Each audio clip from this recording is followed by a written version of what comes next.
Hi teacher, my name is Gendre Ferrer and today I'm going to talk about how the different schools of thought explain the process of acquiring the mother tongue. The different schools are behaviorism, innativism, interactionism, and socioculturalism. There are some theories that try to explain how this process is developed, which are the behaviorist theory, mentalist theory that is also called innatist, socioculturalist, and interactionist theory. It is important to understand that behaviorist theory and mentalist theory are focused on mother language or native acquisition, and the other one theory are focused on foreign language acquisition. The behaviorist perspective. Behaviorism is a theory whose major exponent is B.F. Skinner, who was an important psychologist. This theory had its biggest influence in the 1940 and 1950. Traditional behaviorists believed in imitation as a way to acquire language. Children imitate the adults around them, so they see the environment as an essential source of everything where the child needs to learn. The adults promote language using positive reinforcement with kids. This could take the form of praise or affection. Children would imitate the sounds and practice them until it becomes a habit. Definitions and examples. Behaviorists define imitation whereby an individual observes and replicates another's behavior. They believe that imitation and practice were the primary process in language development. The quantity and quality of exposure of language and consistency of reinforcement shape the child's language development and behavior. For instance, when a mom is playing with her son, here we have an example. Mom say, "Sure, we play with the blocks," and the daughter will say, "Play with blocks." For kids, it is important to practice using repetition. According to Skinner, verbal response corresponds directly to the stimulus without involving other variables, such as meaning and grammatical rules. For instance, he plays with the blocks, she plays with the blocks, and they both play with the blocks. Another important thing it is that kids are selected. From a sentence, they select what they are going to repeat. For example, here in this example, Peter from 24 months is playing with a dump truck. We all two adults, Patsy and Louis, look on. Peter say, "Get more," and Louis say, "You're gonna put more wheels in the dump truck." Peter, "Don't trot, we all don't trot." Later, Patsy say, "What happened to it, the trot?" Peter say, "Looking on the shelf for it, lose it." Don't trot, fall, fall." And Louis say, "Yes, the don't trot fell down." And Peter said, "Don't trot fell down, don't trot." Patterns in language. In this example, we can say how kids in the process of acquiring language apply the rules of word formation and overgeneralization then to new contexts. What is the overgeneralization? The overgeneralization it is the process of extending the application of a rule to items that are excluded from it in the language norm, as when a child uses the regular past tense verb ending ed as from, like I want to produce from, like I go or I write. Randall from 36 mom had a sore on his hand, and his mother said, "Maybe we need to take you to the doctor." And Randall said, "Why?" "So he can dot my little bound." Randall formed the verb dot from the noun doctor by analogy with farmers who farm, swimmers who swim, and actors who act. Focus on meaning. In this example, we can say how the kid is not focused on the context, it's not in the meaning of the word that he thought he knew. Father said, "I'd like to propose a toast." Several minutes later, David raised his glass and he said, "I'd like to propose a piece of bread." Question formation. Randall, from 2 years, 9 months, asked the following questions in various situations over the course of a day. Are dogs can wiggle their tails? Are those are my books? Are this is hot? In this example, we can see Randall is discovering how to form questions. Order of events. Randall, from 3 years, 5 months, was looking for a towel. You took all the towels away because I can't dry my hands. Kids in this stage sometimes confuse the order, so they tend to mention the events in the order that happen. For example, here we can say what happened first was that the towels were taken away and then he couldn't dry his hands. Instead, I cannot dry my hands because you took all the towels away. Ignatius' perspective. The Ignatius theory is mainly concerned with first language acquisition. It asserts that humans have access to the knowledge that is processed innately. The Ignatius perspective is related to Noam Chomsky, who is one of the most influential figures in linguistics. In Chomsky's hypothesis, who point out that all languages are essentially innate and they share the same universal principles. Ignatius believed that children were biological programmed for language and that language will be developed in the child just like any other biological functions. For example, walking. Kids will learn to walk as long as adequate nourishment and reasonable freedom of movement are provided. Chomsky emphasized that the environment made only a basic contribution. In this case, people speak to the kid and the kid's biological endowment will do the rest. Language acquisition will begin with false starts, incomplete sentences, and a slip of the tongue. Eventually, they will learn to distinguish grammatical and ungrammatical sentences. Children have innate universal grammar since they were born. Innate theory view language as rule governed.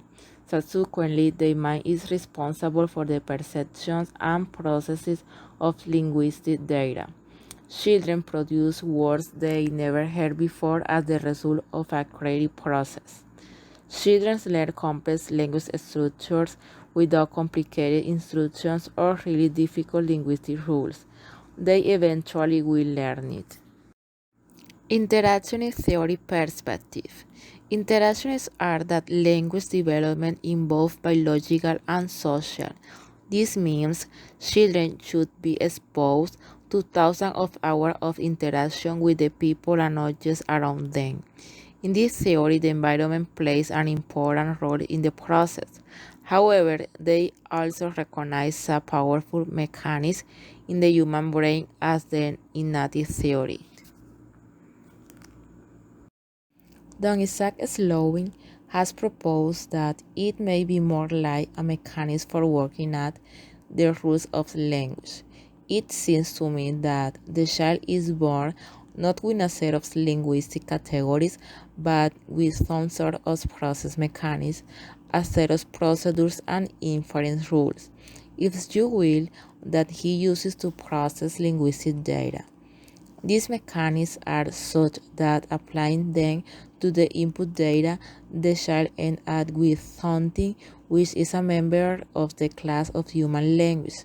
The linguistic universal then are the results of an innate cognitive competence rather than the context of such as competence, cited in Russell 2001. Jean Piaget is one of the first proponents of the view that children's language is built on their cognitive development. He observed how infants in their play and in their interaction with objects and people were building language. In addition, he believed that language can be used to represent knowledge that children have acquired through physical interaction with the environment. In this approach, language is made as an important tool in shaping cognitive development. Vygotsky believes that children engage in three different types of speech: private speech, that is internal communication; social speech, that is external communication; and inner speech, that is self-talk. In addition, interaction produces in the child self-motivation and reinforces the concept he has of himself. And finally, the child is responsible for his own learning process. In this theory, it is possible to mention the scaffolding, that is a process of teaching that facilitates the learning of the child. Thanks to it, the child is directed through a small step that he can understand toward achieving the success of a more difficult complex task. Sociocultural theory perspective. This theory claims that language learning is a socially mediated process. Mediation is an essential principle, and language is a cultural fact that provides social interaction. It is important to understand that the individual and background must not be separated, and urge that the individual emerges from social interactions with other human beings. In a social world, the learners observe others using language and imitate them. It means the social collaboration allows people to learn. One of the pioneers in this theory was Vygotsky, who also stated that culture was a primary determinant of knowledge acquisition. He argued that children learn from the beliefs and attitudes modeled by their culture.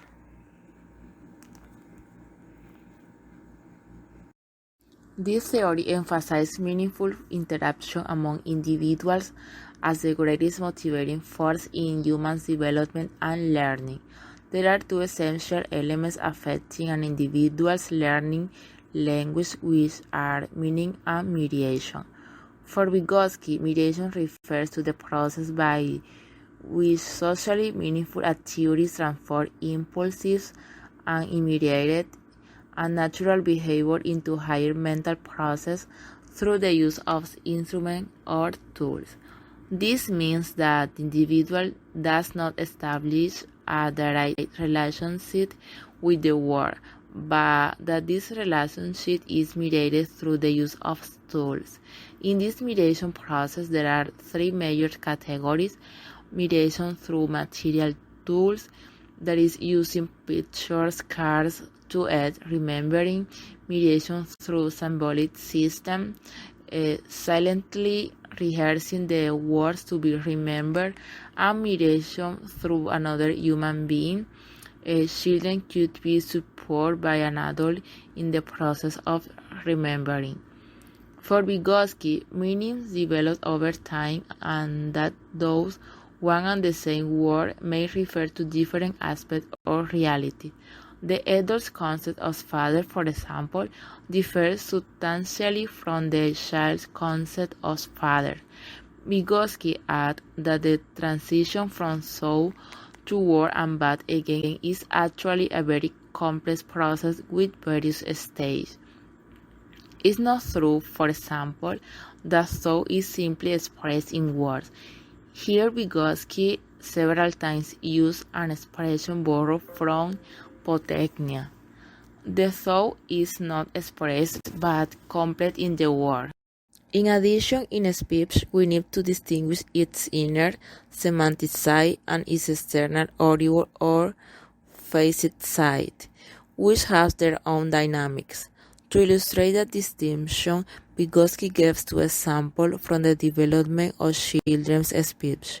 The first, child speech goes from one-word sentence to more complex, differentiated sentences, and the second, this first one-word sentence means many things and only gradually acquire a specific meaning. Vygotsky highlights that it is essential that adults talk with children and children between them. He states that these conversations are the origins of both language and thought. Vygotsky discussed the zone of proximal development (CPD). There is what the child can do for himself and also refers to the support the child should have because he can do it by himself. For this, the author says that parents must guide the kid, direct their learning, and this is known as scaffolding as well.